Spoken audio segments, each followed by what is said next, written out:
it was bigger than me too. Like I was like, Yeah, if I do this now, that stigma or that stereotype or whatever they thought, right, like, hey, they'll, right. somebody will give them extra money and they'll They they'll gonna, leave on gonna they'll leave on you. And I yeah. was like, for the next people that are behind me that are like thinking like, oh, this is a good candidate, this is a good African American candidate here, Mhm. and they're like, man, but last time we did this, and I don't want that to be the Yeah. stigma.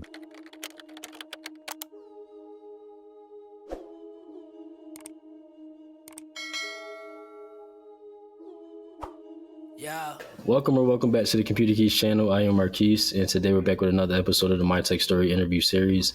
This is something I started to show that there's a lot of different lanes under this tech umbrella that you can get into. So today I got Tony here with me. We this is actually like our first time, other than the a couple DMs and stuff like that. Our first time like Yeah, really interacting. for sure. So I met Adam, your business partner, through Instagram.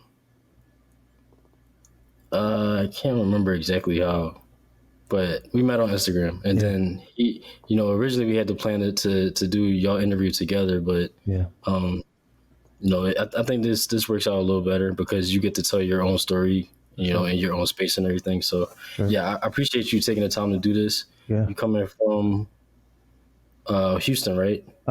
He's in Houston. I'm actually in Austin.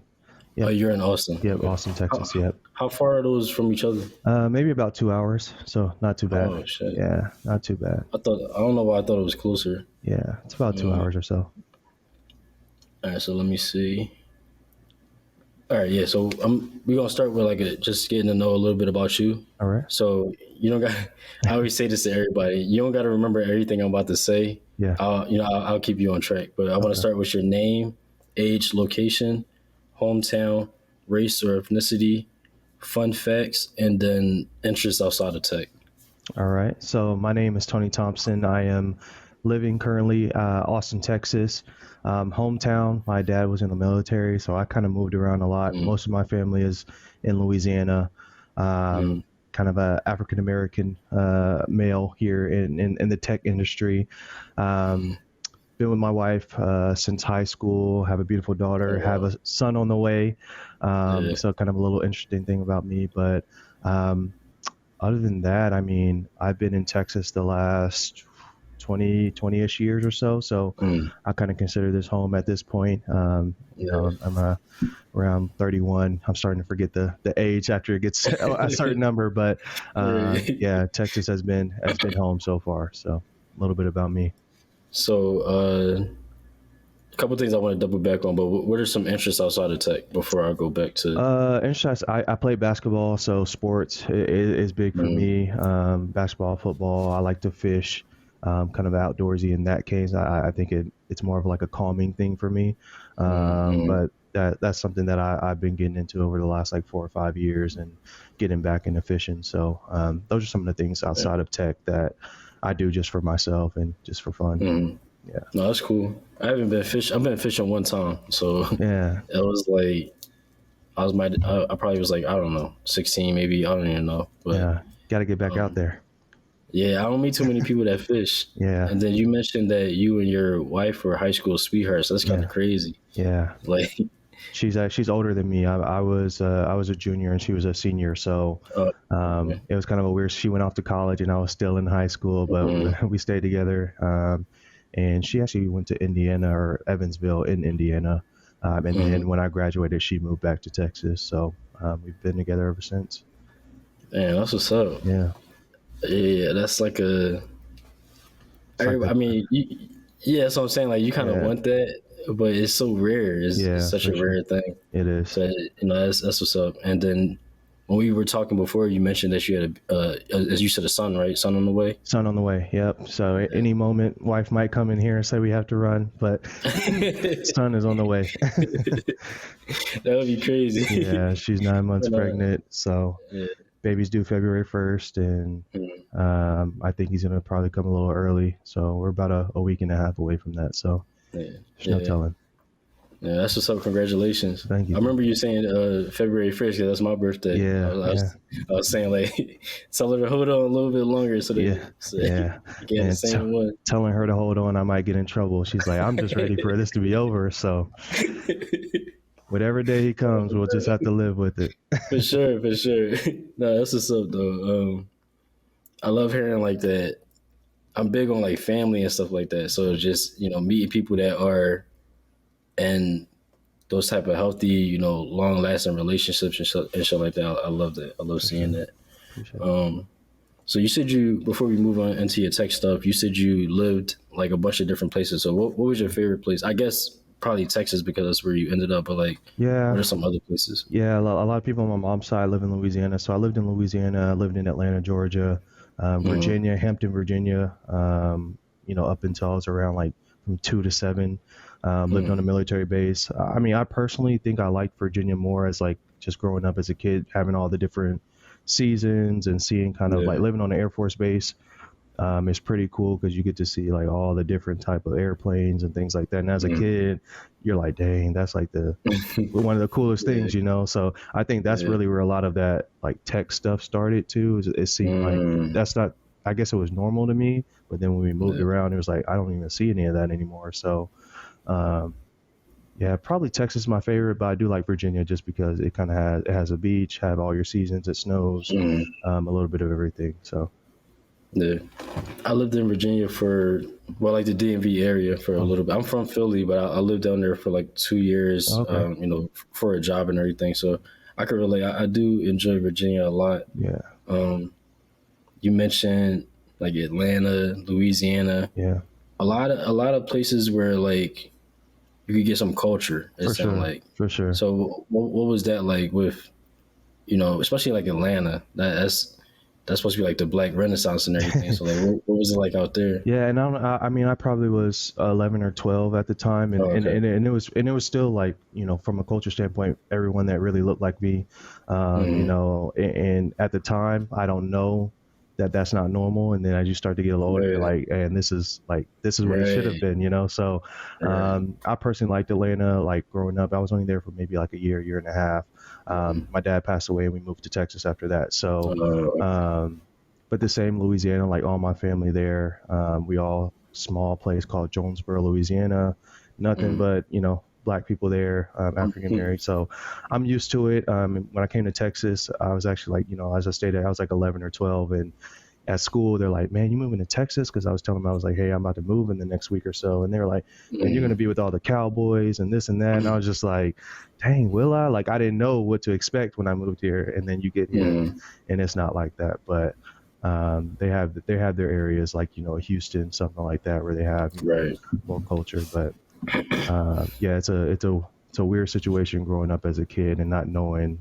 And then when I look back on it, I'm like, dang, it Yeah. actually is nice if I would have like stayed in Atlanta or stayed like where there's more Right. people that look like us. No, it's good you got to experience that though. Yeah, for sure. Instead of feeling like ostracized or something like that, or, isolated and everything. Yeah. Um, I was talking to Adam and I told him I wanted to come see Houston because I heard a lot about Houston. I've only been to Dallas. Like Okay. that's the only place I've been to in Texas. But yeah, I might have to get out there and see what's up with y'all for sure. Yeah, have to. Um, all right, so we're gonna get into your like actually like what you do and everything. So Yeah. I want to start off with what you do for how long, and if you feel comfortable with a salary or like a salary range or something like that. Yeah, for sure. So, I'm currently also co-founder of Apperr, along with Mm, Adam. So that's what we do on the side, as well as we're kind of pushing that very, very strong to make that our full time. But I'm mm. also a solution consultant at Oracle. Really, it's called Oracle NetSuite now, but I'm a solution consultant there. Been there So roughly my say what a consultant? solution consultant. Oh, solution. Yeah, I thought yeah. it sounded like you were saying swish for a No, second. So I sorry. was like, That's is that a new language or something? no, solution consultant. Yeah, that's probably just me Okay. not talking right. No, you But good. solution consultant there. Really, what that is we're getting prospects that are looking for our enterprise resource planning solution, which is like an all-encompassing financial CRM, AP, AR, all in one, and we're talking to mid to enterprise businesses, like the GoPros, things like that. All of them are running on Oracle NetSuite. So I just show that software on a really on like a weekly basis, depending on how many different prospects we have that are sent my way, depending if it's a software deal, things like that. Salary range is over 6 figures. It's a pretty good industry to be in. It's very low maintenance in a sense. It's not very high stress. I mean, the stress part is maybe the demoing part. Our demos are 3 hours long. So you can imagine sitting on a call for like 3 hours, kind of demoing the entire software. That can get pretty tiring, but there are times during the week. So you might have a demo on a Monday, then Tuesday, Wednesday, you may not have anything, but maybe like an hour call just to talk about the next project, things like that. And then you might have a demo on Friday, something like that. So there's days where you're really just sitting around sometimes. And then there's days where you're like, okay, I have a demo today and I might have another demo that afternoon, which can get pretty tiring. So would you say what you do is related to like software sales? It is. So we fall underneath sales for really SaaS-based businesses. Yep. So Oracle NetSuite is a SaaS-based company. They're on the cloud. They were the first cloud company as well in the cloud and the ERP space. So they were the pioneer, and they're top 2 ERP in the space. Really, no one really is competing with us too much. So good conversations that are having a lot that I'm learning. And network is pretty big, because being one of the leaders in that space, there are a lot of different companies want to integrate into NetSuite. Hey, we have a small company, we want to talk to you, and there's a lot of networking that goes on there. So pretty cool. How long you been doing that? Roughly about 3 to 4 years. I think we had to actually get into that, and to be a solution consultant, how I did it, we had a solution academy, which is a 6-month training basically. So it's like a boot camp type of thing. Yeah. It's all paid for. The Oracle does it. They're like, hey, you're going to come in. We're going to train you how to be an SC. Kind of short for solution consultant. It's a 6-month program, and you have checkpoints along the way. Some people made it, some people don't. But it's just one of those. It's almost like going back to school, really. So it's nice though. Like they treat it as like, we want you to succeed, so we're going to train you on what we want you to do, our software, how to demo it, how to talk to people, and then as long as you pass everything and you do through all your checkpoints, then you'll go live, is what they call it, and you're a full-fledged solution consultant after that. Out of school I did a boot camp, and I highly recommend those. I always tell people. So what would you say, before we get into like what you did before that, what would you say about, taking those type of opportunities where you're doing like a crash course kind of thing? Yeah, no, I think that's big. Is I always say like find what you're interested in, rather if that's like just going to YouTube and like, oh, let me take a look and see what coding, or let me look at this solution consultant that I had no idea even existed, just look into those different things, and then like go hands on. So like you're saying, like go find a boot camp, go find a training. Like there's free ones out there. You don't even have to pay, to get started sometimes, depending on what you're going for. So if you can find something free that you're interested in, I say always like find something, and then like you're saying, go into a boot camp, do hands-on internship, whatever, even if it's some like a free internship that you can do while you're doing a full-time job. Like those are things that I would highly recommend in the tech industry for sure. Yeah, 100% agree. All right, so before that, I guess 2 questions. What were you doing before that, and then how did you get into that opportunity? Like where did that come about? Yeah, so before I was a solution consultant, I actually was more of in the accounting and finance side. So I went to school. You were still at Oracle? Before that, no, before Oracle, I was at the University of Texas as an accountant. Okay. So you went straight from school to work. Yeah. So sorry, my fault. Go ahead. No, you're all good. No, you're all good. So from Texas, I graduated from Texas State University. From there, I went to go be account executive, which is like on the sales side. In Houston, it was a technology type company where they were selling the cameras that you see in like school buses, like those videos that you see, or a transit bus and things like that. We sold those to those individual like companies, and they would put them in and things like that. And then after that, I went to go work at I worked at Dell. So I worked at Dell as an account executive there, account manager. did a little bit of finance there, and I always had the finance in my back pocket. I did a minor in accounting. My mom was an accountant, so I it was see. kind of one of Okay. those things where like I always wanted to have my own business. I always wanted business management, but I wasn't sure exactly what I wanted to be, from a career Hmm. standpoint. So I went something Right. more broad. But I made sure that I had, like, if I needed to, I can go to this avenue for finance and know Yeah. exactly what I can do to make money, to make a living. Yeah. So that's when I, from Dell, went over to the University of Texas, and I became accountant, and then I went to be a financial analyst. And that helped me kind of get shift over to Oracle NetSuite, because they were looking for a solution consultant that had finance experience. I see. So they were looking for someone there to talk the lingo to other CFOs, CEOs about their Hmm. finances, and how NetSuite could help them manage their finances, automate a lot of that process, things like that. So that's how they hire. They hire people that have done those type of industries before, or if it's manufacturing, maybe someone in the finance, or maybe someone on the tech side, and you'd be more of the integration SC, or talking more of that Hmm. lingo and APIs and things like that. So Oh, that's pretty cool. yeah, Yeah, I've never heard of this position. This is why I love doing this thing, because I've never heard of a solutions consultant. yeah, Um, and then you said, so you went from, you graduated college, yep. started working with Dell, and then, well, it was the other company. Is Safety that the vision. company that you? Is that the one you were at with Adam? So with Adam, I worked when we were still in school at Texas State. So at Texas Right, State, right. That's what it was. we worked together at a company called Telenetwork. So we Yeah. worked together from there, and we went to the same high school. So I've known him forever. We went to the Mm. same school. And then he was like, "Hey, this job is hiring." I was like, "Cool." Like, I need a job through college and things like that. And Yeah, it was cool. We worked on Google Glass at that time, yeah, and um, we've been in the tech industry ever since then. And that's where our business yeah. started as well. He was telling me. Well, basically, we was kind of talking about how he was getting Mhm. experience while he was in school, Yeah. and how valuable that was also. Yep. Um, but it's crazy, like obviously y'all knew each other from high school, but to find somebody that's like minded in a way, but then also balances you, Yeah. where y'all can become partners. And Yeah. he was talking about how the certain roles that y'all take and everything like that. And I think that's what you need, like Mhm. especially when you're working with other people like that. Yeah. So before we go into, let me think. Do I want to ask?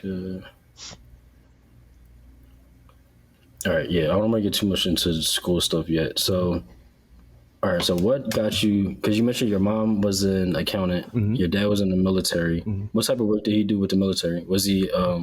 He was like Go ahead. a procurement type first sergeant, or master sergeant. I think he was like buying certain things for the Air Force. So Mhm. when they needed, whether if it's weapons, whatever the case, he was like in charge of buying all of that and making sure like they got the right thing. So Gotcha. that's like Okay. his role. So you had a couple career paths in front of you, Yeah. successful ones. Your dad was in the military. You done been around all these places, seeing what it's doing for him. Yeah. Your mom was an accountant. So what got you interested in tech specifically? Because you mentioned like having the accountant as a Yeah. backup plan that's in your back pocket or whatever. But what got you interested in tech? I would say, kind of growing up, I was always like a problem solver, trying to figure out why certain Mm. things happen, Yeah, or like why would someone make this, or how does this even work? yeah, So that's how I got into it, like at a young age, where I wouldn't even want like all the J's or all the shoes, clothes, whatever it may have been. I would rather have like that new iPhone or that new Xbox, mm, or back then yeah, Nintendo 64 or whatever it was. And I'm like, man, like how does this stuff work? Like I'm over here blowing a cassette tape, putting it in, and it's showing like this completely different game, or whatever, whatever the case may be. And I always, like, just in the back mm, of my mind as a kid, was like, this is cool, and one day I'm gonna figure out like how to build something like this, or like how this stuff mm, works. And I would watch videos and things like that. So that's how I got into tech, and then more into like school, working at Telenetwork and working with Google Glass, and like yeah, just stayed on the tech side, and everything I did was just like, this is where I'm probably going to end up. I'm gonna have a backup plan, but tech is the future. Like I can see where this is going. Like everything, people need to have a mm, laptop or a phone at all times, and right. even cash. I saw cash was going away, and now everyone just has a chip on their phone and things. So I was like, I have to get into tech. Like this is the thing that I enjoy doing too. It's fun for me. So that's kind of just how my mind worked as I was rolling through as a kid all the way up into tech. Yeah, one thing I keep noticing is people have that not only like the early exposure, so you being able to get access to those things, but also this like inquisitive spirit of like, how does this work, or how can I make this thing do this thing? Like every person I've talked to that is on the more like problem solving technical type of side, they have that mindset. So it's been interesting. Yeah, kind of sure. seeing that correlation basically. So when did you realize? You mentioned what is it, Telenet? Telenetwork. Yeah. So I guess, was it during that time, or was it a gradual thing where you were like, okay, this is the field I'm going to do, and this is basically like this is what I'm going to stick with? Yeah, I would say it was. I really didn't know. Like at that time, I was like, this is cool. Didn't know what else would be out there after graduation. I still like that was maybe my sophomore, junior year, then all the way up until senior year, and then graduation. It was like time's up. I have to find a career and start job hunting now last semester. And I went to a career fair that they did for our sales program, and there was a bunch of different jobs there, maybe like 20, a handful, and only people that were invited were people that were in this top sales class that I took. And I went around to each booth and I was like, that's okay. It was like 3M, and there was some other companies I'm trying to think of, and then there was one that was Safety Vision, which had like a ton of cameras and had like a recorder and things like that. And I was like, and I like beeline there, and I was like, this is what and that's just how I knew. Like I probably at the time didn't know like that was the tech job, or that like at the time, hey, I need to be in tech. But like that's just what I gravitated towards was something that was more tech related, and that's just the stuff that interested me, because I was like, it's not going to be boring. It's probably going to be something new every day, and it's just cool to try to learn like how this stuff works, and then try to like sell it to someone else as well. So I would say like that senior year of college is where I was like, okay, tech is the way I'm going. And then once I got my first job, I was like, there's no way I'm leaving. Just kept going. Yeah. No, that's cool. I don't hear too many job fairs. I'm trying to think if my school had one. I think they did, but me being me during school, and this is what I was telling Adam also, like for y'all to be thinking about some of the stuff y'all was thinking about during that time, because I think about how I was during college, and like I was doing my thing. I graduated 2 majors, 2 minors, but like it's definitely a lot of stuff I could have did to apply myself more. Yeah. So to have a foresight of working a real job, getting real experience while you're in school, doing the job fair, and taking it serious, and not just trying to pick up any job, or just just in there collecting brochures and shit, and you never even looking at them. Like you looking at different things, you're thinking about how you would be in these certain environments and stuff like that, and then you find something that you really gravitate towards. Like to have that mindset at like what 21, 22, I got a lot of respect for that. I appreciate it. For sure. So got into, was that always your first plan? So my fault. No, I didn't actually. So we kind of touched on it a little bit, but it sounds like accounting was your original plan. Was it? Or I guess, what did you major in? Business management. So pretty broad. And then I minored in accounting. So that was like my backup plan. And it wasn't my original plan in a sense of like growing up was I wanted to be like, I play basketball. So I was like, everybody, I want to be in the NBA one day, or if that doesn't work out, I want to be a firefighter or engineer or some sort of pilot, because I used to see that all the time. And then as I continue to grow on, you start getting hurt in basketball. You still try to join in. My mom would always say, like I'm not chasing you in this basketball. Like she never was that big in the sense, like she would always support me, but she's like, you need to be thinking, like she would always try to tell me, like, you need a backup plan. Like sometimes it's hard for you to have that conversation. Like now that I sometimes coach, and you tell your players, like, this is what you need to eat, breathe, sleep. And it's hard for you to tell a kid that, because like at the end of the day, there's a 1%. There's a 1%. Those are the 1%ers that make it there. And for me to tell a kid that, is like, I feel like I'm doing him a disservice if I say, hey, like this is all you need to focus on, And then if it Mm-hmm. doesn't work, now he's kind of like graduating college or graduating high school and has no idea what he Right. wants to do. You know what I'm saying? So I Right. try to say like take it serious, go all in, but have a backup plan kind of like in your mind of Mm-hmm. what you want to do. And I kind of had to like get a backup plan. I had something in my mind, and I was like, I'm gonna be an engineer. And then I was like, man, this is too much math. And then I'm like, man, I'm over here going to now be an accountant, but it was a different type of math. Yeah. So it just all worked out the way it was supposed to, I think. No, that's what's up. I wouldn't say I wanted to be a professional athlete or nothing like that, but you have those other things that you think about doing, or that you could see yourself doing, and then, like you said, like reality will hit you.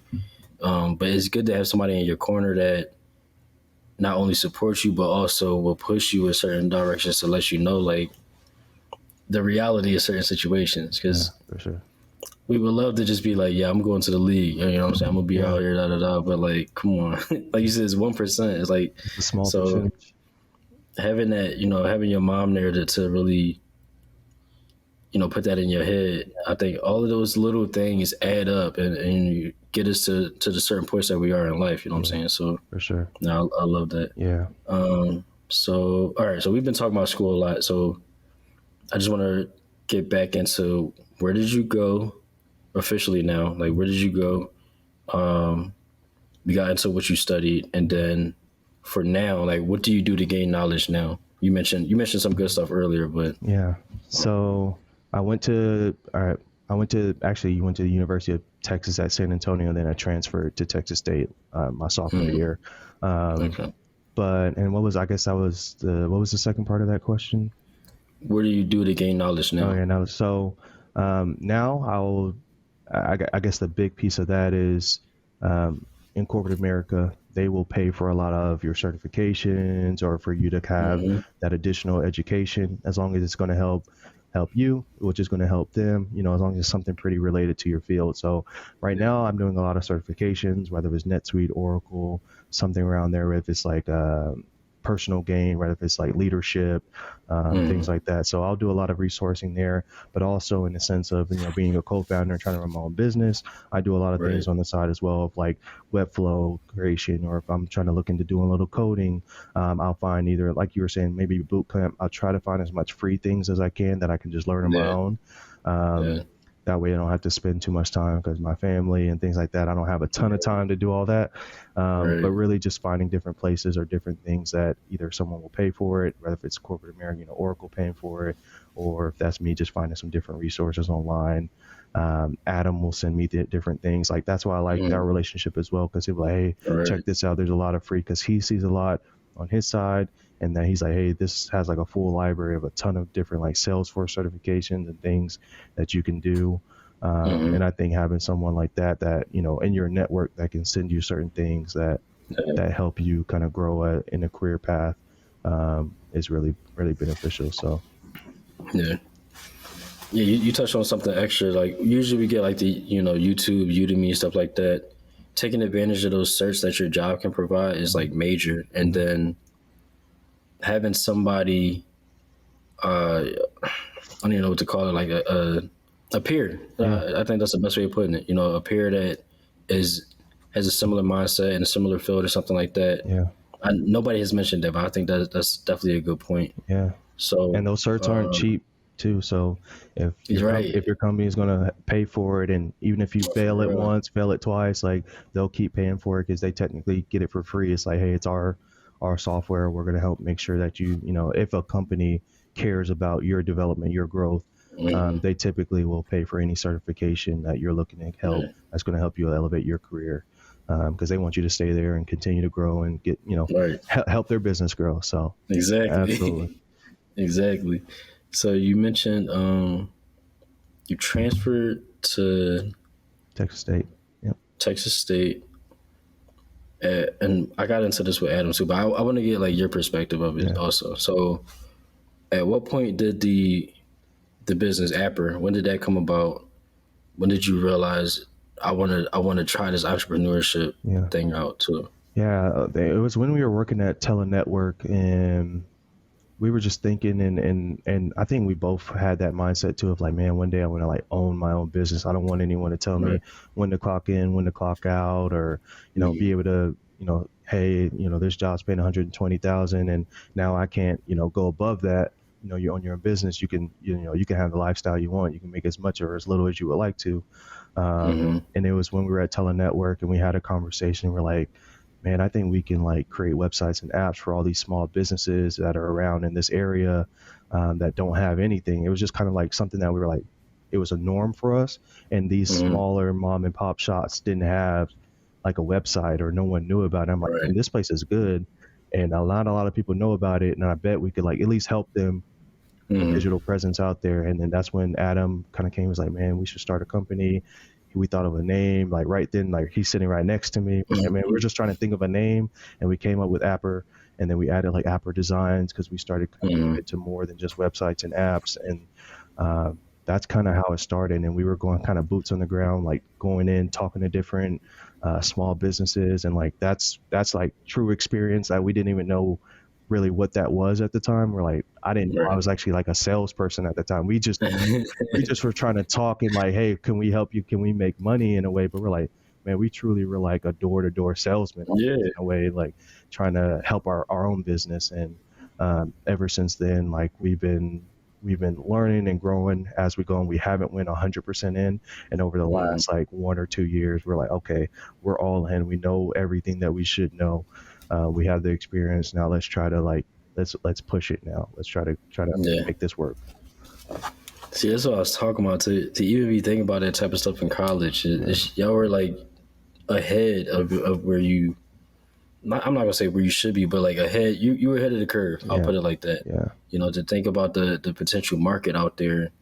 Nobody's thinking about that at 21, 22. You know what I'm saying? So that's different. So later on, we're going to get into like where you see your journey going, and I want to see where you see Apperr going also as part of that. Sure. Let me see where we at. About 30. Okay. Yeah. Perfect timing. Perfect. So this question here, I love asking this just because it gets like,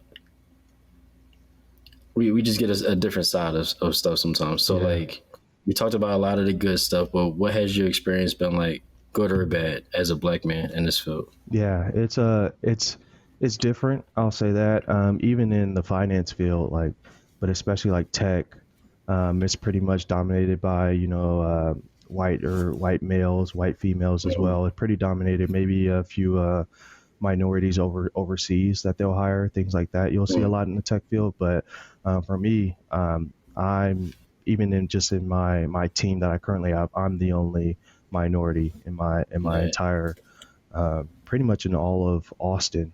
Now, when I was going through this hiring process with Oracle, there was another African American male. He was actually the hiring manager. He was running the academy, and his sole objective for him internally was like, I'm going to hire people that look like me, that I know can do this job, that don't know this is out there.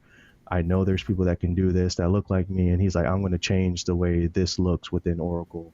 And what he did is he told the, I guess, recruiter, hey, I want you to find as many recipients, or, I want a big pool of African-American candidates. So he would bring in a bunch. I think we probably went through like 50 total, maybe 30 or 25 of those were African-American.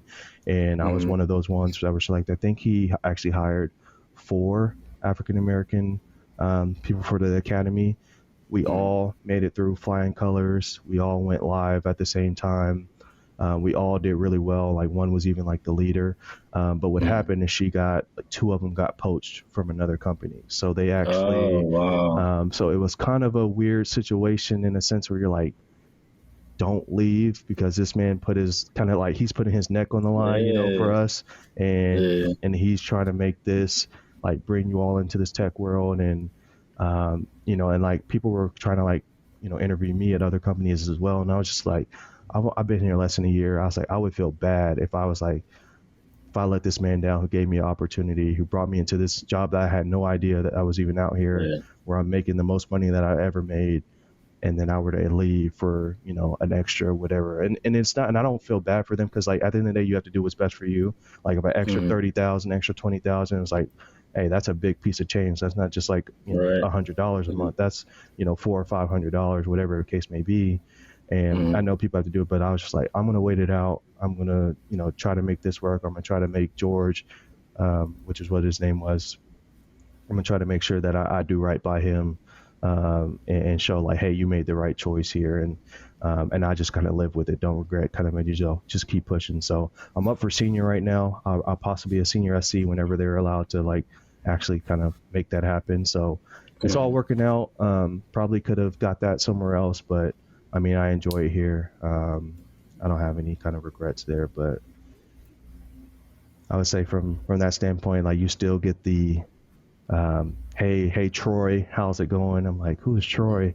And then I'm like, my name is Tony.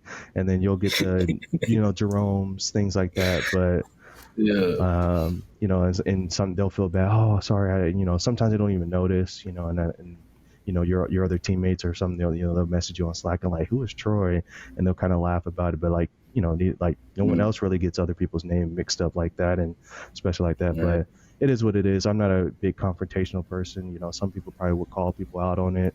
I mean, I don't really care. I just kind of dive in, do my work, clock in, clock out, and start to work on my own business. So that way, one day, I don't have to worry about, someone else calling me wrong. Like, if I own it and you call me the wrong name, you probably don't want to work here, so you better be calling me the right name. So, yeah. Now, you touched on a few things I want to double back on. For one, you definitely come on very laid back, I'm the same way. So for me to address something, they got to really like kind of stick out to me. Yeah. Pick and choose your battles, basically. For sure. But no, to stay there while people was getting poached and shit like that, I think that speaks to your integrity. Yeah. Like you said, boy, he went out on a limb and it sucks that it has to be this way, but yeah. For him to get into that position and use his position to try to put other people like him on, I got a lot of respect for that. And then I got respect for you for sticking by it, sticking with him. For sure. Because I don't know, something about like, granted, like you said, some people might have needed more money or something like that, but I don't know. Yeah, something and it was bigger than me too. Like I was like, if I do this, now that stigma or that stereotype or whatever they thought, like, hey, they'll somebody will give them extra money, and they'll leave on you. And I was like, for the next people that are behind me, that are like thinking like, oh, this is a good candidate, this is a good African American candidate here, and they're like, man, but last time we did this, and I don't want that to be the stigma about it. And like, I'll take the hits for it, or I'll stay here and not so much even take the hits. Like, it's a great opportunity no matter what, but I'll stick around so that hopefully like the next hiring manager still is like, man, this was a great candidate, someone that looks like him, I know can do the job, and they won't look at it as like no, I think I'm gonna go with him because probably he could do better than, I don't want it to be like that. So it was really bigger than me at that time too, and I was like, because I could have definitely like, left, got more money, and did the same thing there, same exact job, which is a different software. But I was like, I think I just didn't feel right if I would have did that, and like I would have felt bad if I would have did that. So that's what I'm saying. Like this, it's something about which is like I said, it's ass feeling like you gotta be the ambassador or so you don't mess it up for other people in the future, because it shouldn't be like that. It shouldn't at all. When white people aren't. Something happens with this one white,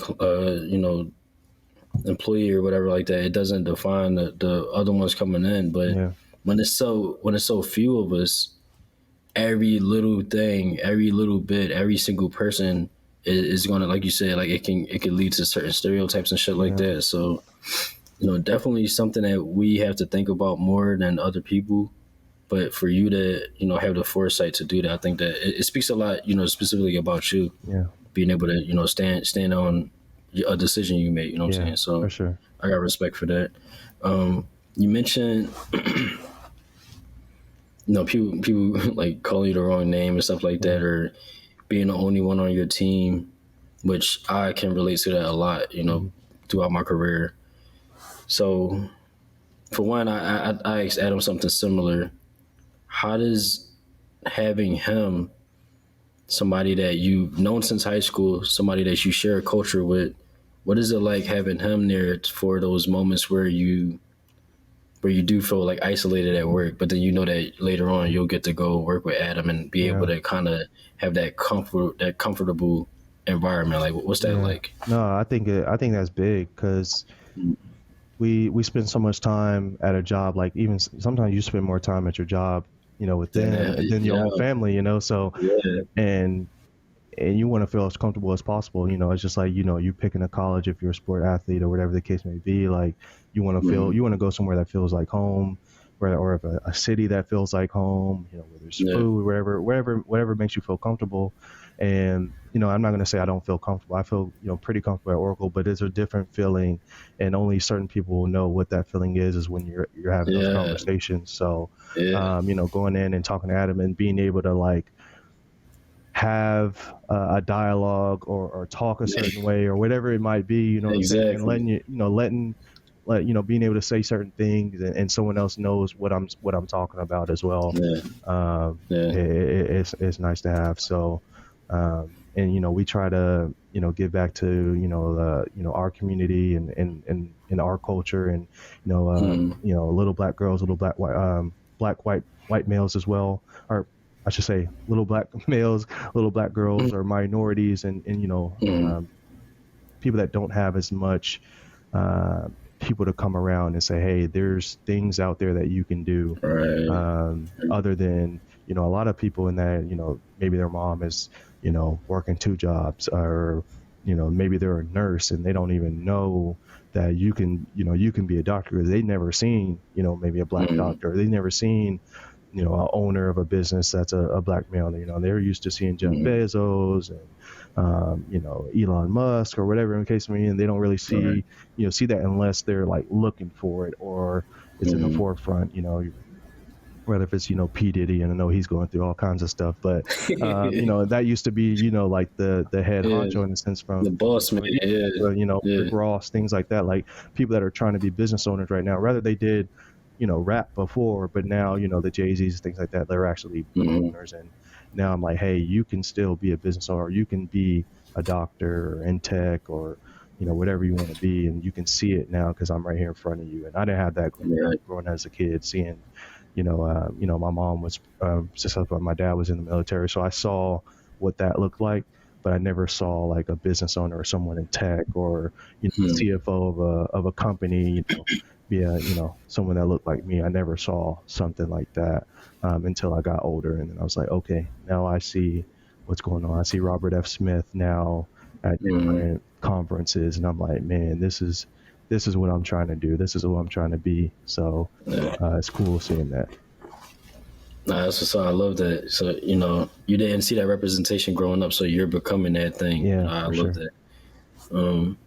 But yeah, we were talking about that before, and you pretty much reiterated what he was saying. Like, just having that person that you can, whatever you're experiencing at work, you can come back here and y'all, whether y'all talking about ball or whatever, like Yeah, y'all just have that. And I've been finding that through these things. So like being yeah, able to find community within people I just met online. You know what I'm saying? We yeah, having these shared experiences and shit like that. for Like, sure. man, I love that. Um, all right, so we got so far. I haven't really heard too many. No, I mean you mentioned your dad passing, so I'm sure that was terrible. But Yeah, like, I haven't heard too much adversity from you. So, yeah, what obstacles, what adversity have you had to overcome? Throughout your journey. yeah. I would say that was probably the biggest adversity, in the sense of I had to grow up a little bit sooner than most kids Mm, probably would have, because he passed away when I was 10 or 11. right, And it's right. just me and my mom, and my mom was all I had. So, anyone that has their mom, who is blessed to have at least their mom, in their life, they know, especially a black male, that's what we do it for at the end of the day. Like, I'm trying to do whatever I can to make sure you Oh, retire. no, yeah, Yeah. So, yeah. growing up and like knowing that now I'm the man of the house, in the sense of like, now I have to go out and get a job, and now I have to go out and cut the grass, and now I have to do Mm, this, that, all the work around the house, she's telling me, hey, you need to do it this way because she's seen it. Like she helped me out with that, and like she has to pay both roles. So that was hard, and like growing up, and you see your friends out there, doing whatever, and you're like, man, I can't. I have to go back home and do, X, Mm-hmm. Y, and Z before I can even think about fun. And I would say my mom was strict in a way, um, but I knew it was going to help me. Like you don't understand it as a kid, but the older you Mm-hmm. get, you're like, okay, I see why she told me I couldn't do this, or I see why, she didn't want me doing, whatever my friends were doing. Keep people close around you. So I'll say like that was like the biggest adversity is running through, like meeting new people. It helped me, but we had to move so much after my dad passed, like going to schools and like living with my uncle, and then getting into fights every day at school because I'm the Mm-hmm. new kid here at this and this was like an all black school here in Austin. And it was a pretty tough school. And then my mom was like, man, I got to get you out of here because if not, I'm not doing the best for you. So she got me to a new school maybe like 2 weeks later, and things like that. And working my way through school, like I wasn't like I didn't like reading a lot. Now Mm-hmm. it's a little bit different, but having to like make sure I get good grades, like that was not hard for me, but it was like expectation, and Yeah. I had to like dive into it and do extra study. And then some people just get it. Like my wife, she can read something, like she's a doctor of physical therapy, and she can read something Okay. and she just knows it. And I'm just like, man, Mm. I would have had to like memorize that thing about 5 or 10 times or just say it, and things like that. But yeah, I would say like the biggest like kind of adversity was like coming up kind of a single parent household, and Yeah. not having a father figure or someone to like, I'm trying to latch on to new friends. I'm trying to latch on to like a father figure. I'm trying Mm. to figure out my way, like who am I? What is a Yeah. man supposed to be? And then Damn. now I'm trying to go into, school, and I'm off by myself. And then now, I have Adam there once I transferred, and some other friends. But then even then, I'm like, I'm still trying to find my way. Like, what is the right thing to Mm. do? And it's still like it's your mom saying it, and you're like, it's different if a male figure were to tell you like you need to do this and that, because it hits a little bit different, you know what I'm saying? Because it's like Mm. he knows how to be a man, or he knew how to be Yeah. what's right and wrong. And it was kind of like I had to figure a lot of those things out, on my own as I just grew up. So it helped me because I got to see a lot of different people, meet a lot of different people, and know Mm. how to interact. But it also made me kind of standoffish in the sense of like I'm just going to sit back, see who I can trust, who I can't trust, see Mm. how people move, but also like how I should be as a man, kind of like in this world, to like, and what type of man do I want to be?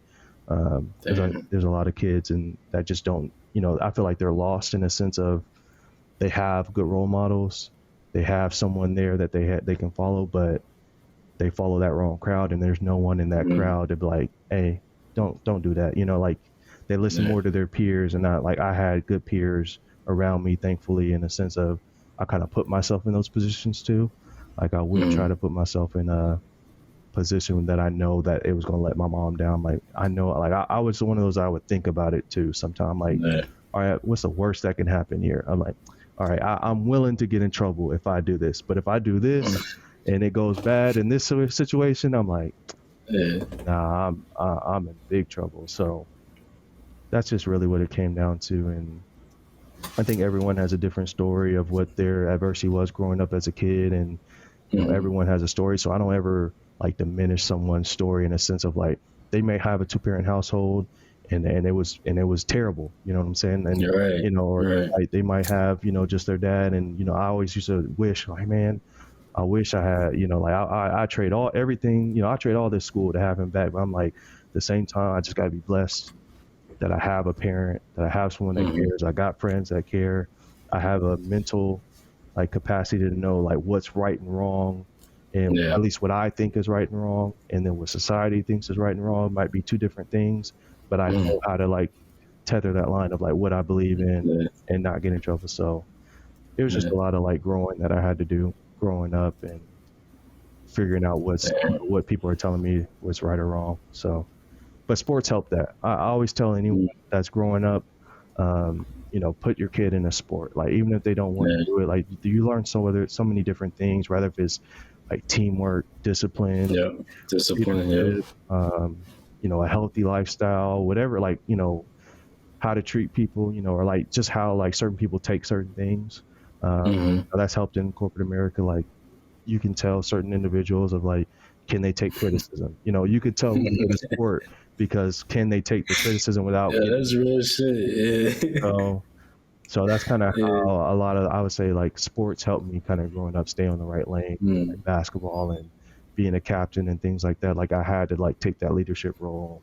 And Yeah. I had a coach that would like get on me every single practice. I'm like, why is he always on my case? But he sees like potential in certain people, and he's Mm. just do what I say, and just take what I'm telling you, not how I'm saying it, but listen to what I'm saying. Yeah.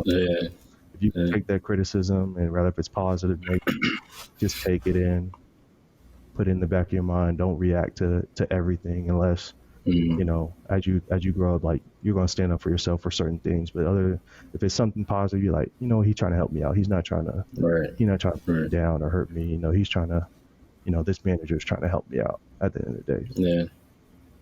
Damn, that's kind of heavy. You touched on a lot. Having to grow up early, or not early, fast, Yeah. because of the situation. And I mean, that's an easy excuse to just fall into like some Yeah, nonsense. You know what I'm saying? for Like sure. very easy to just be mad at the world Yep. and then just decide that I'm about to start robbing people. I'm about to Yeah. start selling whatever. Yeah. Like it's very easy. So, but I'm not really surprised because to hear your mindset of you being, so curious as a kid, you seem like a very like forward thinker. Mm. So seeing you as a kid and then hearing how during college, y'all had the idea to start a business and everything, I'm not surprised that during that middle portion, you were really like, okay, how does my actions not only affect me, but how would it affect my mom, my Yeah. future, stuff like that. Yeah. To be, 11, 12, 13, whatever. Especially once you get into them ages, 15, 16, yo, come do this, come slide with me, da da da da. You know what I'm Yeah. saying? Shit like that. It's real easy to fall into some crowds, but like you mentioned, having peers around you that are pretty much like minded, not on some bullshit, and then the importance of having a kind of that authority figure that where what you might have been missing from your dad, Yeah. you were able to get from your basketball coach. Yeah. So you touched on a lot of stuff in that little bit of time just now, Yeah. like a lot of like super important stuff. So Yeah, for and sure. then like talking to you, I would have never imagined that you went through that type of adversity. You know what I'm saying? You just come off like really like I said, like chill and just like you just take stuff for what it is. And Yeah. I think that's it shows a lot of character, I would say. I would say it like that. Appreciate it. For sure. That's what's up. So all right, so we got into time. All right. We got into what you do now. You've been there for, you said 3 years or 4 years? I think it's about 3.5 years now. Okay. Yeah. So you've been there. You had your business. Where do you see yourself going 5 years, 10 years, 20 plus years from now? And then Yeah. the last part of this question is, what does retirement look like for you? But Yeah. we can start with like the time frames. Yeah. So from like a 15, 20 year period, or kind of like what I envision, before 40, I would say I'm 31 now. I would say Mhm. before 40, I want to be out of corporate America, running my own, running myself and Adam's business, doing Mhm. real estate, being in the stock market. Those are really like the three things that I'm like, these three are going to allow me to retire at this age. You know what I'm saying? Mhm. Like knowing how to handle my finances, staying out of debt. Yeah. So I would say like I want to right now in corporate America continue to grow, try to make as much money as I can, funnel that into the business, funnel that into those other avenues, and then which that's going to help me kind of like now I can focus solely on Apperr, and I can focus solely on real estate and the stock market and another avenue. And that's really like that my part of my retirement plan. I don't want to be Mhm. working until I'm 65. That's not how I envision my life. I'm not someone that deals and buys a ton of like stuff that, especially now, that I don't need. And like I have a kind of a rule. Like if I can't buy it twice, then I don't buy it. I don't buy it Yeah. unless it's something I need. Like my wife needs a car. Technically, I could probably buy. You could finance a car twice, but Yeah. like the big purchases and even small purchases, I'm like, if I don't have the money, I'm not buying. If I can't buy it twice, I'm not buying it. So I'm setting myself up now to where I can in 9 years have no debt, have our business, making cash flow. I can still do real estate. I can find a way to, retire my mom if she's not retired and say, hey, I eventually want like an acre of land and put a like small house back there. That way she's not in our house, still has her own little, little space. Like that's my vision of how I see that going. And I'm hoping, I get to see that through. And I have that reality, like, it may not happen that way because things happen in life and people pass away. Like I've had a bunch of people in my life pass away in the sense of my family, and I've had a vision of like what I thought life would look like, and it's not always like. So I strive hard right now just to try to like get that and try to give, whether if it's my mom or my family, my immediate family, my wife or kids, everything that they want in a sense that I can. Just to make sure, like, if I'm not here one day, they can't go back. Like, I'm not saving right now to say, in 10 years, y'all gonna have whatever you want, or like, I'm gonna do all this, and then they're like, and then it doesn't happen because I'm gone now, and now I have like not regrets because I'm gonna be gone, but whatever, or maybe they pass away, whatever the case may be. I'm like, man, if I would have just like when she asked me for this, if I would have just gave her that. So like, I try to do as much as I can now, so that way, when I get to that retirement age and everything is how I envision it, I can do what I thought I was going to do. So, I relate to that a lot. Yeah. That's how I envision that next kind of like 5, 10, 15 years, saving up, putting money in the stock market every single month. Adam, me and Adam, and that's again, like me and Adam are the same and stuff. Like we both are very heavy in like the stock market and Bitcoin. And, what's the next big thing? Let's put money here. And then also having our business and like forward thinking of, hey, in 5 years, maybe we can have a partnership with this company or this company, and we can, someone that, like in your case, like let's say we were like, oh, let's see if Qis wants to start this company and partner with us. He still has his, but let's join and let's start this company here and let's make, someone all the way on the East Coast, and now we're over here and we can kind of collab, whatever it may be, and being able to have that ability to do it without hurting us on a day-to-day, like, and we can now continue to grow and get even another cash flow kind of a revenue stream is something that we want to do. So damn, yeah, I love that. It's like I always say the same thing. It's like big but obtainable goals. Like it's no reason, with the way you think and the way you move, there's no reason that you wouldn't be able to accomplish that. Obviously, shit happens, but like we were talking about before, like it's just your mindset, you know what I'm saying? So having your support system of your family, your friend, and then like just the way you think alone, I see that happening for sure. So as far as the business goes, do you see yourself still running like the day to day at, let's say 60 something, or do you see yourself more so delegating, or are you just the high percentage owner of the business and just getting some of those that kickback? Yeah, I see, rather if it's our business, let's say at 60, I don't see myself doing day-to-day work that we're doing right now. But I do still seeing ourselves having at least a hand in things and changes and rather if that's 2 hours in the morning of us just having a meeting of what the next 30 days 60 days might look like with whoever we've hired as to manage most of the things, then I'm cool with that. Like I'm always going to do something, and that's why I want to be like a day trader in the stock market as well. So that's why I'm like I'm going to be doing something that's making money, and whatever I'm doing, it's going to be a low maintenance type business that I'm going to try to figure out to make it a SaaS product or something like that. That way, like I can enjoy everything that I've built as well. I don't want to be working the 80 hours. And there's a lot of like successful CEOs that they like doing that, and they like the grind of 4 a.m. to 10 p.m. and then repeating. But I don't want to be, because I want to be at my kids' games. I want to be able to do this, exactly. I want to go on vacation. I want to travel the world one day. But I also don't want to just be at home doing nothing. And just Yeah. having money coming in and like, all right, what do I do with it? And then do I go spend it? No, I still want to do something. I still want to own something. Mm-hmm. I still want to, every day wake up and have a goal. I'm still going to have something that I'm striving towards no matter what. So if not, you're just sitting there kind of like dying at the end of the day. You're probably enjoying life, but you got to have a goal to like, hey, I'm gonna go. At least if it's working out, whatever that goal is, I'm gonna find something to strive towards. Yeah. My last part of this is, do you see yourself? You mentioned earlier. Sorry. Right. You mentioned earlier.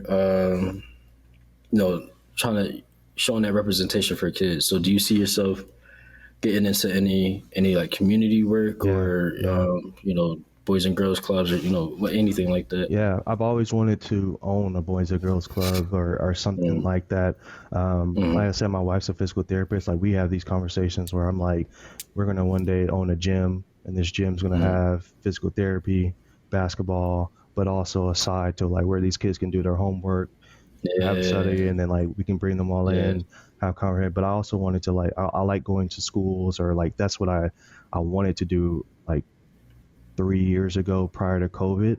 I wanted to like find a way to go to schools and just not be a mentor, or that might be happening, but just go speak, like be a speaker in these different schools and be that representation and be like, again, as I said, have someone that they can see. And I've always wanted to like work at a Boys and Girls Club, things like that. So that's definitely something I'm gonna do. That's definitely something that me and Adam have talked about. I want to go back to our high school and give scholarships. So we want to do an Apperr scholarship fund for them, and be like, hey, we're giving $2,000 to make them all submit their story or whatever requirements we kind of say, talk to them, and pick maybe 1 or 2 winners that we can give some money to, so that they can go to college, because everyone can't afford college, that. So if we can help with some books and room and board for a year, then we'll do that. Damn, yeah, that's just I want to do something similar. Like that. One of my long-term goals is to have like a rec center or community center, something like that, where like you said, like people can get healthy or work out or whatever, but they can also use the computers there or take a class on certain things and get certs and stuff like that. So for sure, I figure you would have something like that. That's why I wanted to double back and ask. And that's why we started like the In Black Tech We Trust. I peeped the shirt. We started that to like not only for people to trust the black ethnicity in the tech world and people that are owning businesses, but also letting people know like you can get into tech. We're going to teach you. We're going to have seminars and webinars and things like that for the kids, anyone that wants to watch, and help them get into tech too as well. We're trying to give back as much as we can. Things we've learned, we're still going to learn. We're going to push it all back and give back. So that's our job. That's what's up. One last thing about this before we wrap up. So, personally, you about to have your son. Do you see more kids in the future? Do you see yourself moving? Like personal life? Where do you see that going? Yeah, no, I don't see me having any more. This will be the last one. No. So this probably like I have my boy, have my girl. I do see possibly moving from Austin, Texas. Like I do want to eventually move maybe like to the West Coast or the East Coast, like a North Carolina. I like kind of like the Arizona area as well. Something like that. Maybe Houston. We've thought about that. Like we like the culture there. Like every time we visit, we're like, man, we got to move here. So we might move to Houston too. But other than that, I mean, no more kids. No more kids after this one. I'm gonna spoil them. They can have as many kids as they want, but me, I go crazy because I'm like, even during the pregnancy time, I'm like, not nervous, but I get scared that like something's gonna happen to her, something's gonna happen to the kid, and I don't like feeling like that. But I also like, I'm a planner in a sense, so like I have a plan of how I see this thing going, or how I'm gonna raise them, how what I'm gonna instill in them, what I'm gonna provide to them, rather than graduating high school, as long as they're doing the right things.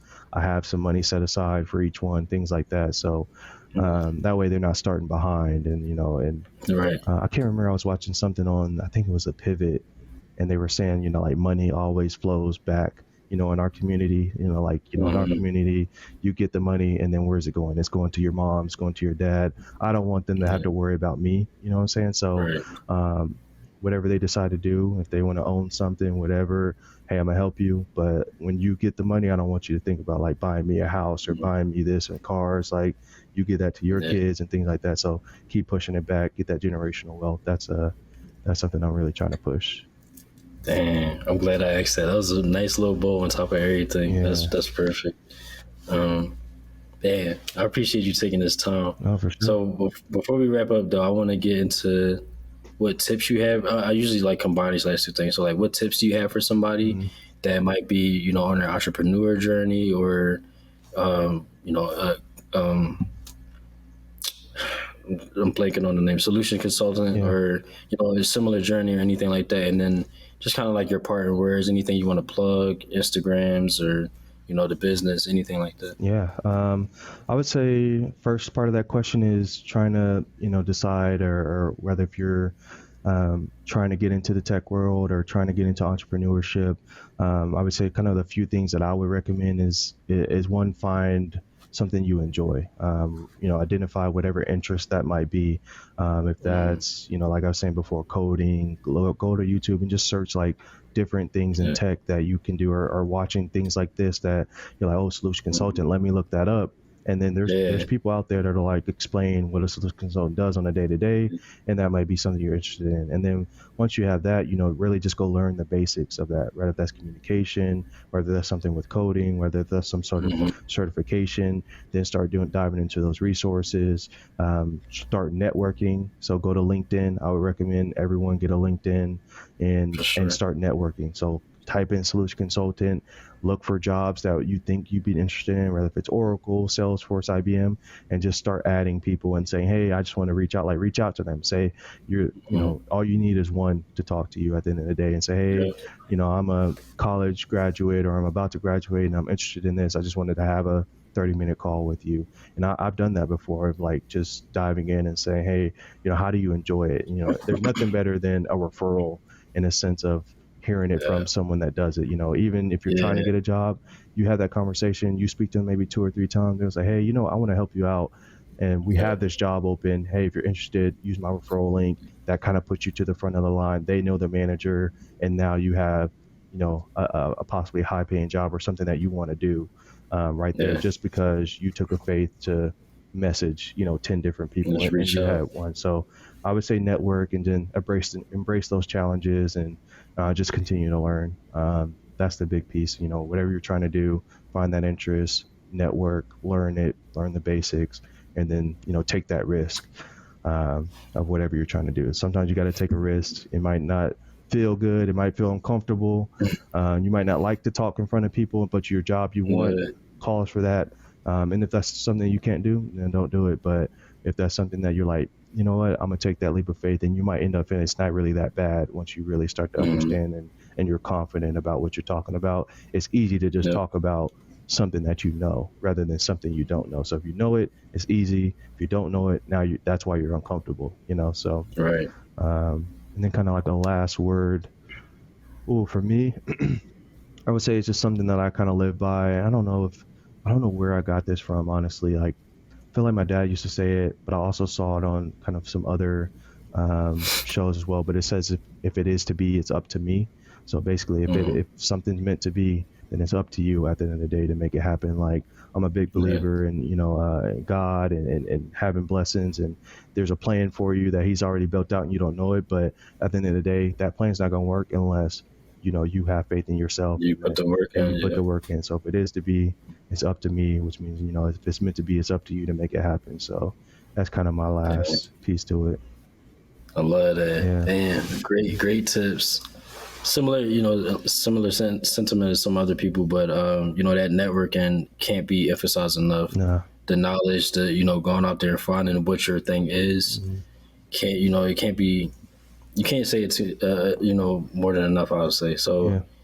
Yeah. Um, yeah, I appreciate you taking this time. Yeah. I can't really expand on too much of what you said. You ended it perfectly. Yeah. Um, yeah, so I want to probably connect outside of this with you and Adam. I do want to kind of do a combined thing where Okay. I have y'all specifically come talk about Apper, and then just to get a little bit more about that, and then see maybe how we could collaborate or how y'all can help some other people and everything like that. So, Yeah. but yeah, we'll talk about that outside of this. Okay. Let me think. Yeah, I think that's it. I appreciate you taking this time. No, for sure. If you ain't learned something today, if you ain't take something away from this, then you wasn't listening, honestly. Um, but yeah, you got anything else? No, I appreciate the time, and I can't wait to Sure, connect with you later down the line. And for thanks for sure. letting me kind of tell my story, and hopefully Of this helps course. help somebody else out there. So I really Yeah, appreciate it. no doubt, no doubt. Thank you. I appreciate it too. All right. But yeah, that's it. So this has been another episode of the My Tech Story. Y'all be safe.